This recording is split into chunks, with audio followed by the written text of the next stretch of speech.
Our special guest tonight is Sister Eleanor Leverette, retired educator in School District 5 of Anderson, South Carolina. We also have in the studio Dr. Sonia Cunningham Leverette, who is an Amazon best-selling author pursuing her passion of uplifting, informing, and healing through words. Dr. Leverette is the CEO of Hadassah's Crown Publishing Company and retired administrator in Spartanburg, South Carolina. And also we have in the studio tonight Sister Joy Murray, who is an educator as well. Sister Joy is in the special education field there in Greenville County School System. We are broadcasting live on the new WLAS 95.3 Power XM Radio. You can listen to the MyOp each and every Sunday night from 6 to 8 p.m. using the WLAS app. You can also listen through TuneIn Radio, online radio box, or simply visit our website at mywlas.com to listen to the best gospel, jazz, old school, southern soul, and the Steve Morning Harvey Show. Always remembering here at the Mark Hour where we always trying to balance things out. And we like to balance things out through education, economics, entertainment, labor, law, politics, religion, sex, war, and relationships. What a wonderful time we have here tonight sharing with these three lovely sisters. But how's things been going with you, Brother Eddie? I'm good. Life is good. I mean, my Celtics lost, but I'm alive. I'm still here. I checked my pulse. We're good. Life is good. I can't complain. How about you? Hey, I can't complain either. Now, as you mentioned that, I was thinking about that earlier about your Boston Celtics. I guess they're going fishing now. Yeah, they're going fishing. Well, maybe they have a chance next year. We'll see how it goes. But NBA, man, I used to be into it. I'll find something else to do now. Well, like I said before, what a wonderful time we will have here tonight sharing with these young ladies. But one thing that we definitely want to get in the open, what we're here tonight to do is to discuss banning of books in public school systems and valuing books and how important books are and how important it is to have a plethora of books on your bookshelf.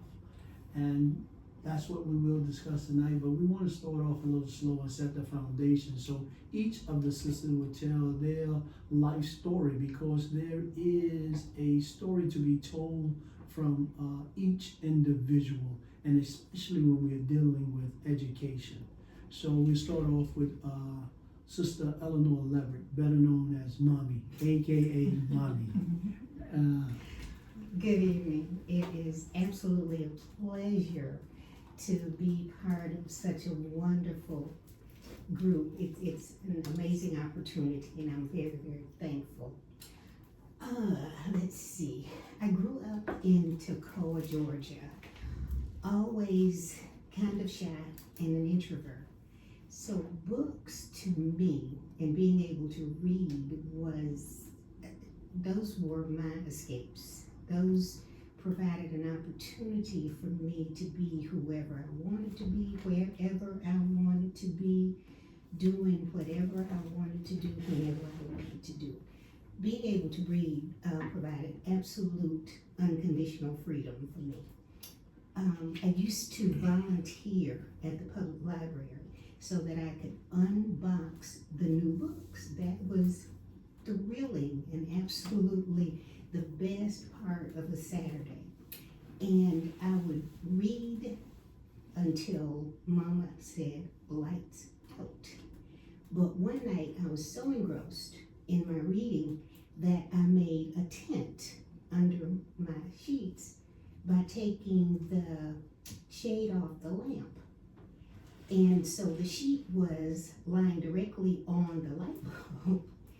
And I was so engrossed in my reading that I didn't even realize that the heat from the light bulb was scorching my sheet.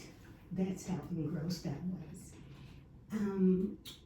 was forced into a situation where I really didn't want to be as far as high school was concerned, but found out that having been a reader gave me a distinct advantage that some of my counterparts did not have.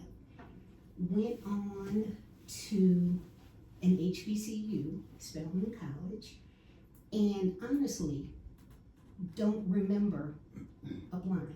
I really don't think I applied. I'm pretty sure that Mom applied, and when she got accepted, I got accepted, and I went. And I'm very, very thankful to have just celebrated my golden girl anniversary, and with the class of 2025 having just graduated from Spelman, I am now very proud to be a diamond daughter, and I'm a diamond daughter for life.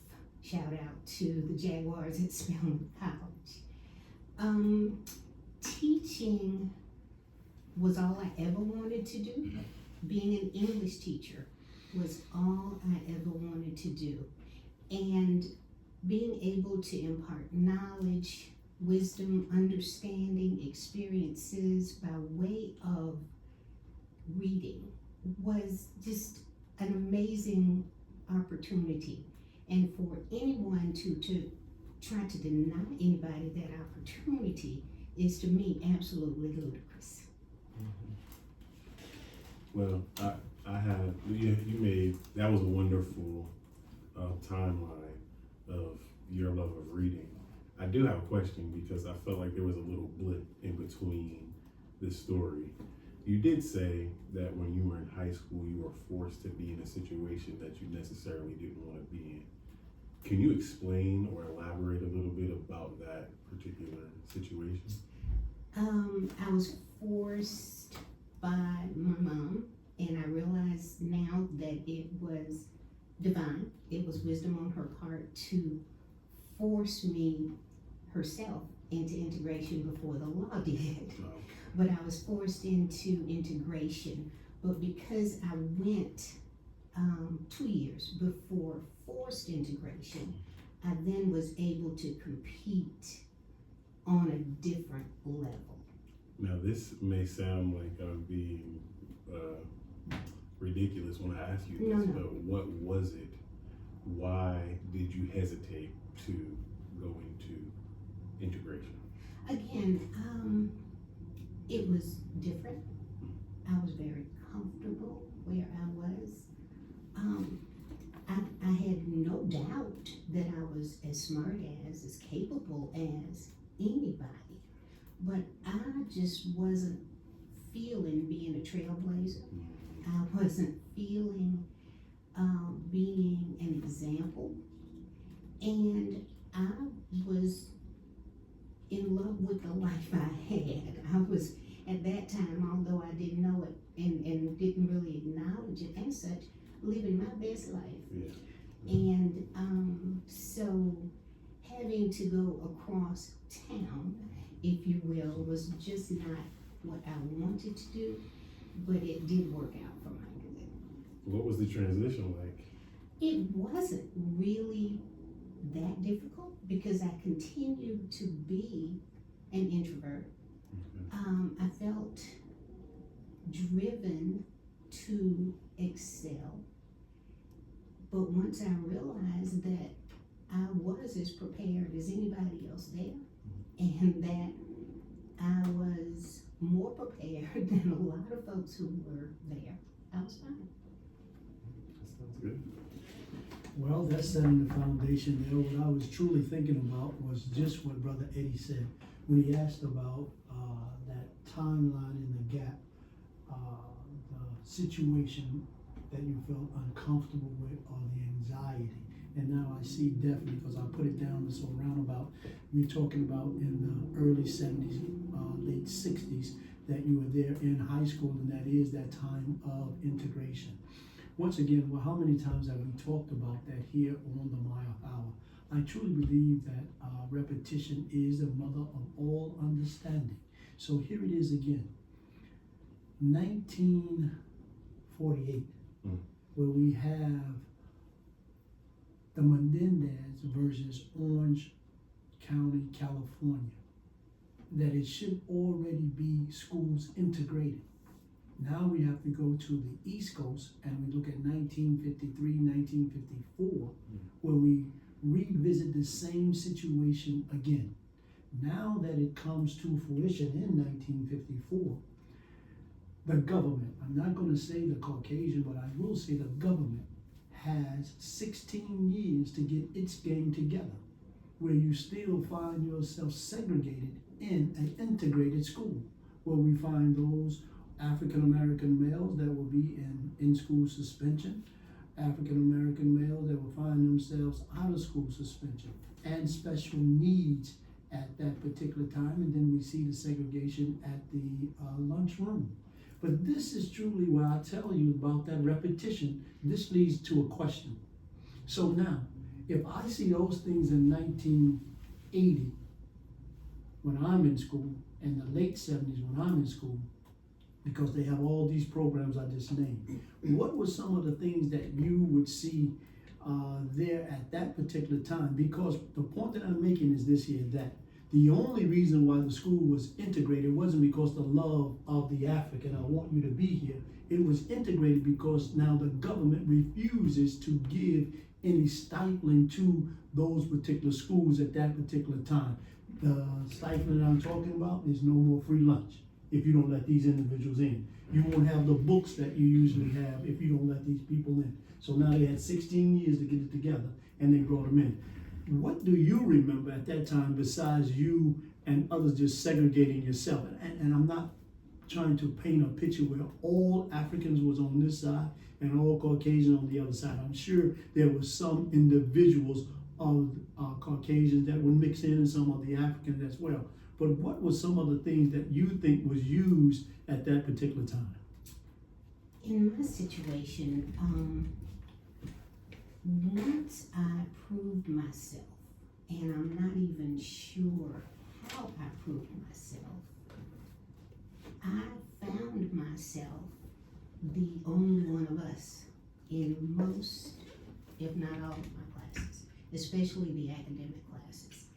The electives allowed me an opportunity to blend in more with the mainstream, but usually that was in a artistic setting, and I'm not artistic, in a music setting, and I couldn't then and still can't sing, but I still had that outlet, that opportunity to be with more folks who were, we'll just say, mainstream. But if I could backtrack a little bit, I left out this piece. When I finished Spelman in 1975, I immediately went to work in DeKalb County, Georgia. And DeKalb County had resisted mandatory integration. And they achieved it on paper by hiring minority teachers to teach in the schools where they were a minority. In other words, because I was black, I was hired to teach in an all-white school. All right? Again, wasn't what I wanted, because I had done my student teaching in a predominantly black school. Loved it, loved it, loved it. But again, because DeKalb County was defiant, I ended up at an all-white school. And that all-white school was super, super affluent. When I interviewed for the job, the principal said, you should know that a poor child at this school is one who gets a used car for his or her 16th birthday. And I can remember that I had a student in one of my classes whose dad had a car dealership. And this was, of course, before technology would let anybody call your classroom. So the principal sent a student to my classroom to say that I should take my class to the parking lot. And I'm thinking, is this some kind of drill? What's going on? Well, we went out to the parking lot, And one of my students, the one whose dad had a car dealership, was receiving a brand new red Corvette for her 16th birthday. So that was my first real teaching experience. Another of the things that the principal shared with me was that I would be offered, and he didn't call them bribes. If I'm not mistaken, he called them incentives to do some unethical things to make sure that my students got the grades that they thought they would need to go to the best colleges. And I'm very naive, had no sense of what that really meant, but it did indeed happen. I was offered some incentives, which I refused because I was insulted. They were insulting not only my personal integrity, but my professional integrity. But I taught 3 years before I taught any children of color. So you definitely answered that question and answered it in a different form that I was truly looking for, but I enjoyed that and I needed to hear that from a different viewpoint, so great on that. And the last thing that I want to comment, when you talked about that comfort zone, here it is again, when we think of a comfort zone, we think about Abraham. He had a comfort zone as well, was called by God to leave his homeland and family for an unknown land, relying on God's promise rather than his own comfort or security. I'm sure that your mother understood that, how important it is sometimes that we must be called out of our comfort zone. So here is Abraham being called out of his comfort zone and moving out. But also remember old Peter. Old Peter was not called out of his comfort zone. He was lured back into his comfort zone after Yeshua, after Jesus the Christ leaves. He tells the boys, I know you don't like that out there in the audience, but he tells the other disciples, hey, I'm going fishing. Yeshua didn't tell him to go fishing. He told me to meet him on the other side. So, but he went back to his comfort zone because that was something that he was used to, and he would find the anxiety in him easing. But when we are truly trusting in the Heavenly Father, we understand that sometimes we must be pulled out. So you had a praying mother, one who understood the importance of being pulled out of your comfort zone. Welcome back to the Mayak Hour. Your host Mustafa, the most powerful hour on radio. Well, we're having a wonderful time here talking to the three